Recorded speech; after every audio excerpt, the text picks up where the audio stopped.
நம்மளுக்கு வந்துங்க வீசிங் பிரச்சனை இருந்ததுங்க. ஹலோ. ஓகே ஓகே, கண்டினியூ பண்ணுங்க, அப்படியே சொல்லிட்டே வாங்க. மூச்சு பிரச்சனை வந்து சுவாசிக்க முடியும், நடக்க முடியாதுங்க. இந்த மாதிரி பிரச்சனை இருந்துட்டே இருந்ததுங்க. ஏகப்பட்ட மெடிக்கல் போய் பார்த்துருங்க. அல்ல 1 லட்சம் 2 லட்சம் 3 லட்சம் செலவாயிட்டு இருந்ததுங்க. அவனால கண்டே பிடிக்க முடியல, எனக்குனால மூச்சு வாங்க கண்டுபிடிக்க முடியல. அப்புறம் ஐயா NS பழனிசாமி இந்த மாதிரி ஒரு பொருள் கொடுத்தாருங்க. அதை வாங்கி டாக்டருக்கே தெரியாம சாப்பிட்டு இருந்தேனுங்க. 2-3 பெரிய பெரிய ஹாஸ்பிட்டல் 2-3 அட்டாக் ஆகி சீரியஸ் கண்டிஷன் ஆகி 3 தடவை ஹாஸ்பிட்டல் போய் 10-15 நாள் ஹாஸ்பிட்டல் இருந்து 3 தடவை ஆள் போகிற கண்டிஷன் ஆயிடுச்சுங்க. அப்புறம் அண்ணங்கிட்ட சொல்லி அண்ணன் சஸ்பெண்ட் கொடுத்தாருங்க, இது சாப்பிடுங்க அது ரெடி ஆயிரும் அப்படின்னு. அது சாப்பிட்டு இருக்க 1 மாசம் 2 மாசம் 3 மாசம் ஆகும்போது ஆற்றுல அடப்பந்து இருக்க மாட்டேங்குது, நுரையீரல் போல ரத்தக்குள்ள அடப்பந்து இருக்க மாட்டேங்குதுங்க. அதுக்கு சொல்லவே இல்லை ஹாஸ்பிட்டலிங்க, கண்டுபிடிக்கல அவங்க.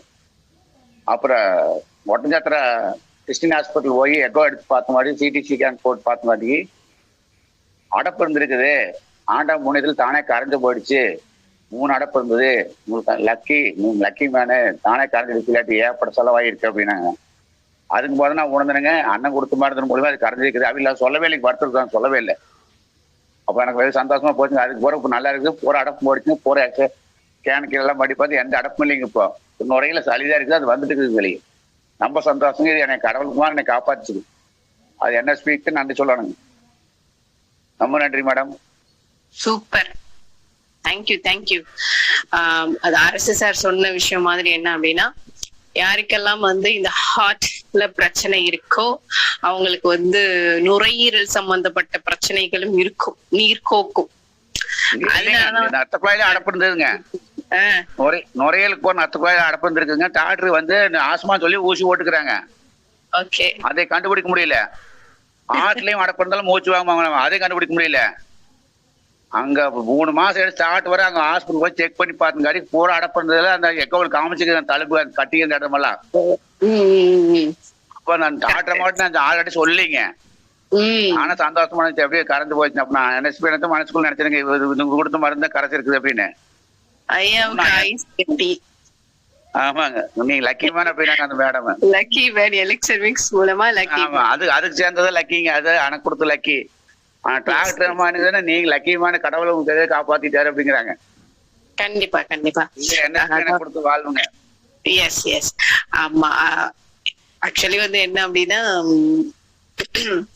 ஹார்ட் இஷ்யூஸ் இருக்கிறவங்களுக்கு சில நேரத்துல வந்து லங்ஸ்ல வந்து இன்ஃப்ளமேட்டரி அந்த நீர்க்கோர்வை இருக்கிறது சில பேருக்கு டக்குன்னு தெரியாது, சில பேருக்கு தெரியும். இருந்த போதிலும், அதாவது நான் இவ்வளவு செலவு பண்ணியும் எனக்கு என்னன்னே எனக்கு கண்டுபிடிச்சு கொடுக்கல, எனக்கு அதே மாதிரி அதுக்கான தீர்வையும் கொடுக்கல. அப்பனா என்னன்னா, மனக்குழப்பம், உடல் ரீதியான ஒரு வழிகள், மனக்குழப்பங்கள், பொருளாதாரம் அப்படின்னு எல்லா விஷயத்திலயுமே கஷ்டப்பட்டிருப்பாங்க நிச்சயமா.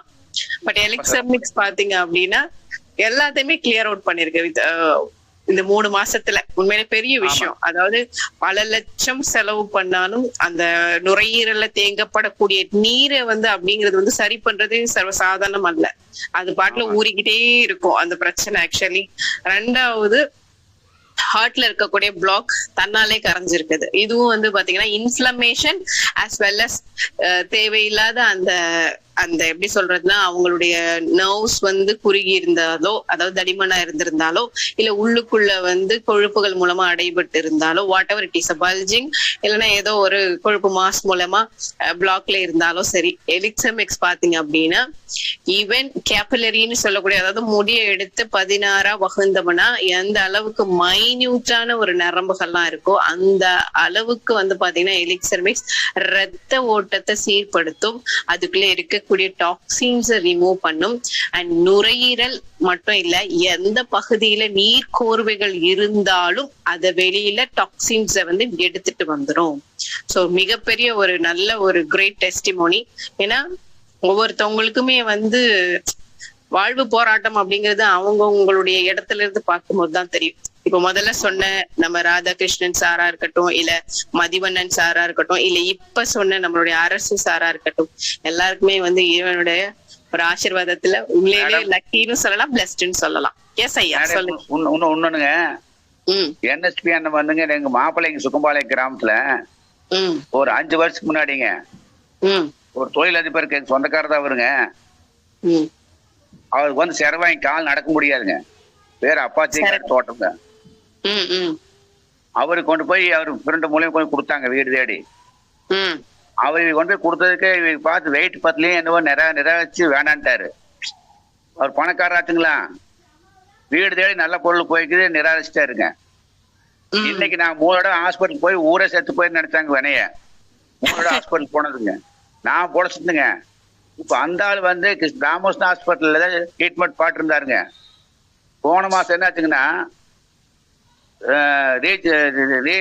ஆப்ரேஷன் பண்ணணும் உங்களுக்கு அப்படின்னு சொல்லி வர சொல்லி ராமகிருஷ்ணாவில் டெஸ்ட் பண்ணி ஆபீஸ்ல 30 மணி டாக்டர் சொல்லியிருக்காருங்க. ஆப்ரேஷன் உங்களுக்கு பண்ணாத சக்சஸ் பண்ண முடியும், இது பண்ணியே ஆகும்னு சொல்லிட்டாருங்க. ஆபீஸ்ல அவர் கேட்டு போட்டு வெளியே வந்தோடனேமே பயந்து அப்படியே அட்டாக் வந்து போயிட்டாருங்க.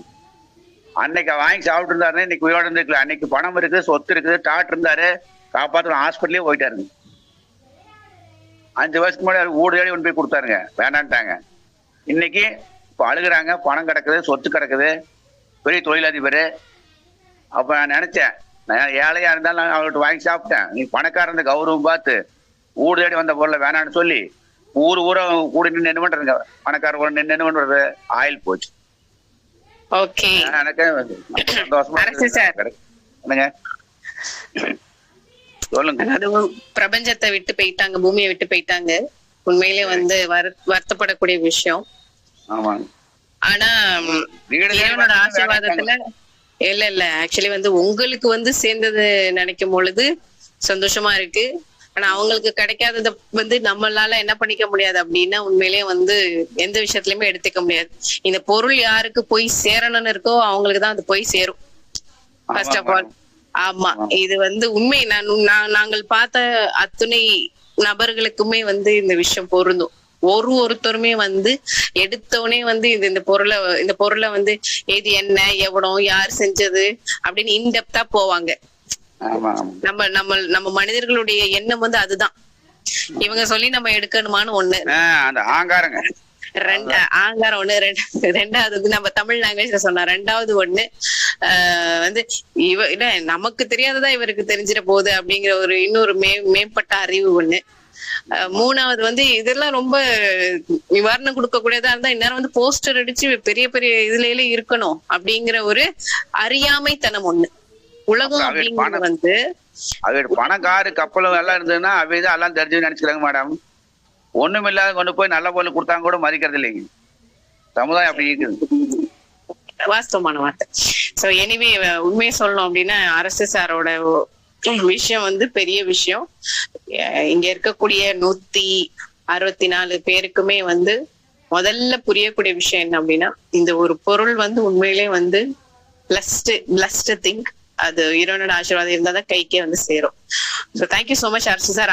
அவர் என்ன சொல்ல வர்றாரு அப்படின்னா, அவங்களுக்கும் நான் கொண்டு போய் சேர்த்தேன், அவங்களுக்கும் பலம் இருந்தது, அவங்களுக்கும் எல்லாமே இருந்தது, இதை வாங்கக்கூடிய எபிலிட்டி இருந்தது, இருந்தும் அவர்களுக்கு அது போய் சேரல, இறைவனோட ஆசீர்வாதத்துல எனக்கு வந்து சேர்ந்துச்சு அப்படின்னு சொன்னாரு. இந்த இடத்துல வந்து இவரோட லக்கினஸுக்கு நான் ஹாப்பி பண்றேன். பட் நம்ம யாரு மேலுமே என்ன பண்ணக்கூடாது அப்படின்னா, ஒரு என்வே இருக்கக்கூடாது.